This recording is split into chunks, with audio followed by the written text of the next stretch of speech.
سر ابو ذر غفاری رضی اللہ تعالیٰ عنہ کے تو حالات بیان کرنے کے لیے بڑا پتھر کا دل چاہیے، اتنے سوز و گداز والی زندگی۔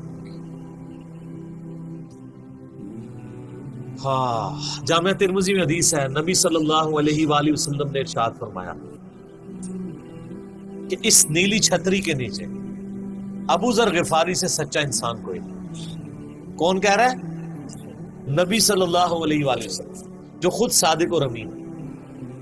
اور جامعہ ترمذی میں ایک اور حدیث ہے، نبی علیہ السلام نے فرمایا کہ ابو ذر غفاری سے بڑھ کر کوئی عہد وفا کرنے والا اور زہد میں میری امت میں نہیں ہے، یہ میری امت میں عیسیٰ ابن مریم کی مثل ہے، ابو ذر غفاری۔ اور عیسیٰ ابن مریم وہ ہیں جن کے بارے میں روایتوں میں آتا ہے کہ وہ دنیا سے اتنے زاہد تھے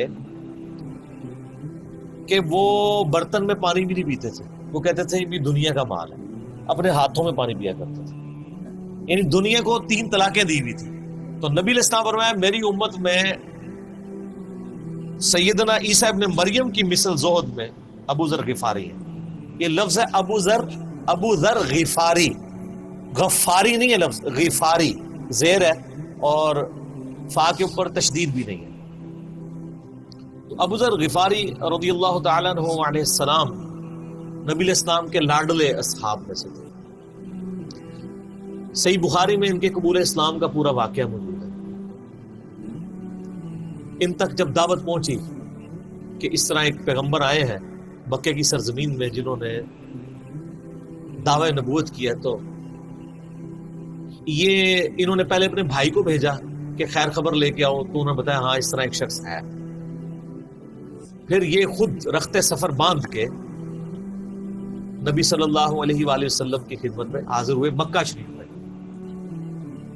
تو صحیح بخاری میں آتا ہے کہ یہ گئے، یعنی مکہ شریف میں اب ڈر بھی رہے تھے، میں کیونکہ ان کو پتا تھا کہ نبی علیہ السلام کی مخالفت بھی بہت زیادہ ہے، کہ اگر میں کسی سے نبی علیہ السلام کے بارے میں پوچھا تو ہو سکتا ہے میرے ساتھ کوئی ایسی ایکٹیویٹی پرفارم نہ کر دے۔ تو یہ حرم مکہ میں انہوں نے ڈیرا ڈال دیا، اور کہتے ہیں میں جتنے دن وہاں رہا نا تو آب زمزم ہی پیتا تھا جب میری کھجوریں ختم ہو گئی۔ زمزم کھانے کا کام بھی کرتا تھا اور پینے کا بھی، زمزم طاقت والا پانی۔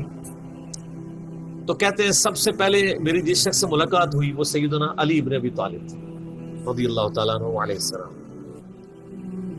تو کہتے ہیں حضرت علی نے جب مجھے آبزرو کیا نہ تو مجھے اپنے ساتھ گھر لے گئے کہ پردیسی ہے، کھانا شانا کھلایا، رات ٹھہرایا۔ کہتے ہیں نہ انہوں نے مجھ سے پوچھا کہ کس لیے آئے ہو، نہ میں نے ان کو بتایا۔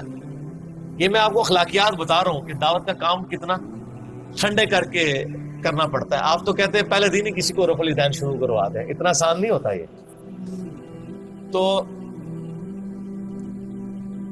دوسرا دن بھی اسی طرح گزرا، تیسرا دن بھی۔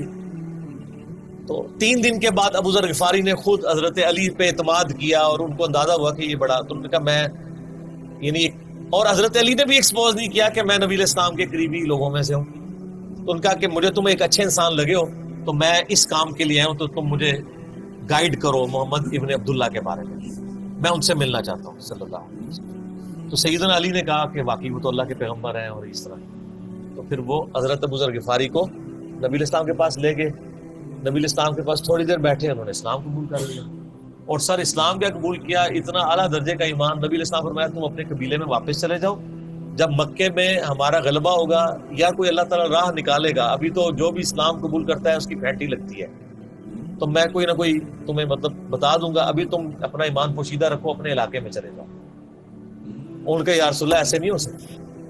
وہ جناب آگے مکے خانہ کعبے کے اندر آگے انہوں نے کہا میں گواہی دیتا ہوں کہ اللہ ایک ہے اور محمد صلی اللہ علیہ وسلم اس کے رسول ہے۔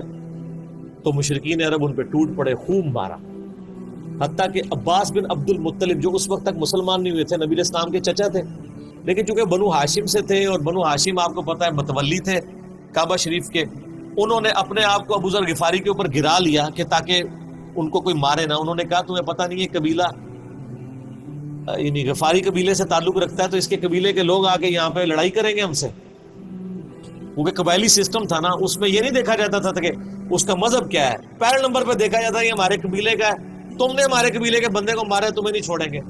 اسی وجہ سے آپ دیکھیں نا بنو ہاشم اسلام قبول نہ کرنے کے باوجود نبی علیہ السلام کی پشت میں تو کھڑے رہے نا.